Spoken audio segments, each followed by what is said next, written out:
I love gamer tags. I love the stories they tell, the connections to real life people, the unspoken naming conventions, the cheap but endlessly funny humor. This may be over the top and may get me made fun of as a 14-year-old armchair philosopher, but gamer tags have made a substantial impact on culture and many folks' lives, myself included. I genuinely think that gamer tags are not talked about enough, as they are one of the last remaining beacons of the early internet days. So join me, Slayer X King 96 and West Coast Productions and every gamer tag in between for a quick canter down the road of gamer tags and their impact.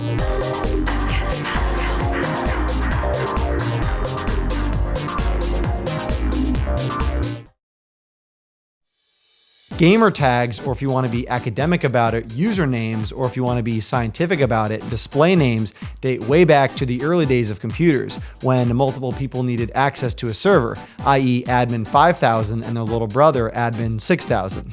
When the internet started exploding with forum boards and sites like AOL Messenger, usernames became a lot more prominent in the minds of everyday Americans as they read a Yahoo answer from "They Call Me Nardo." Rest in peace, Yahoo Answers, man. Mix the ever-growing internet with recently developed online multiplayer with games like Quake and StarCraft, sprinkle in Xbox Live a bit later, and boom, people started using more complex ways to represent themselves, as opposed to writing ass as their high score in Pac-Man. Do you have a point to this video yet, Sam? Shut up, blah, blah, blah, blah, blah. Okay, now, skip way ahead to the late 6th generation, 7th generation of consoles with the PS3 and Xbox 360.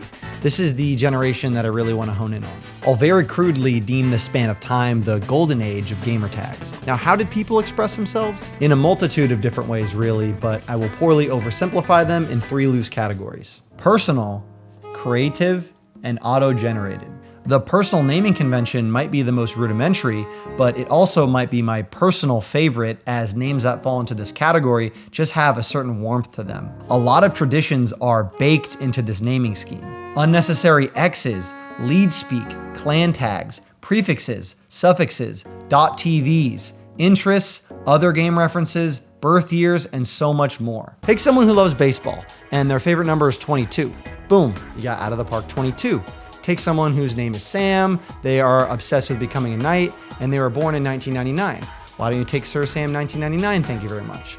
Or say, for example, someone loves Vikings, and they are obsessed with spelling their name backwards. Then you...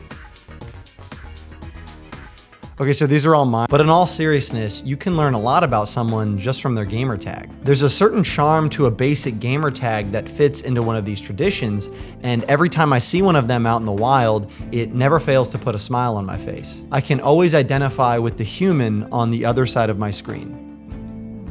This overlaps with the previous category and more or less exists as an extension of it. The difference is when you see a creative gamer tag, well, you just know it. I'm talking highly sophisticated names like Balsimers, like Edgar Allan Poe, like Conquistador.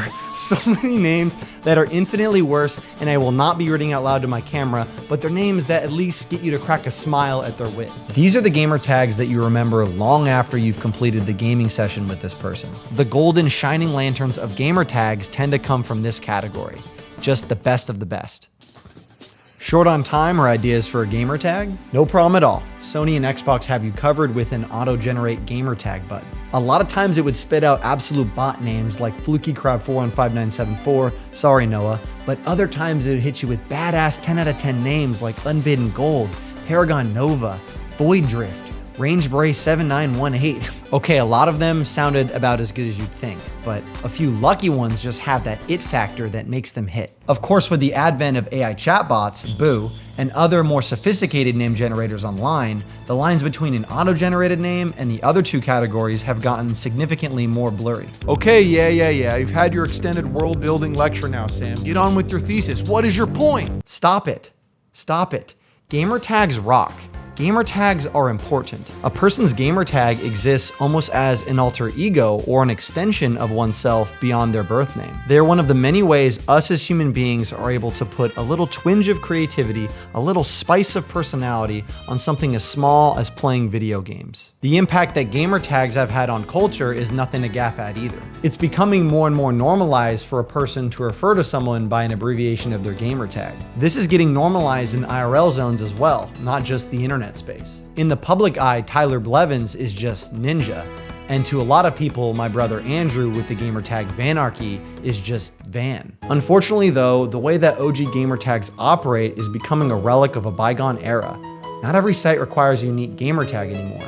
For example, on Steam, you see a lot of repeats, and on a place like Discord, every display name has a hidden username underneath. So you're not actually Sir Sam, you're really Sir Sam 1547. Is this a good thing or a bad thing? This is probably mostly a positive thing, as this is nice for someone to get the exact name that they want. But without that classic gatekeeping of this username has already been taken, folks might not turn their brain cogs as hard, and those special usernames with story, character, and a level of humor might start appearing less and less. Even though OG gamertags are becoming more and more of a relic, they are certainly still here.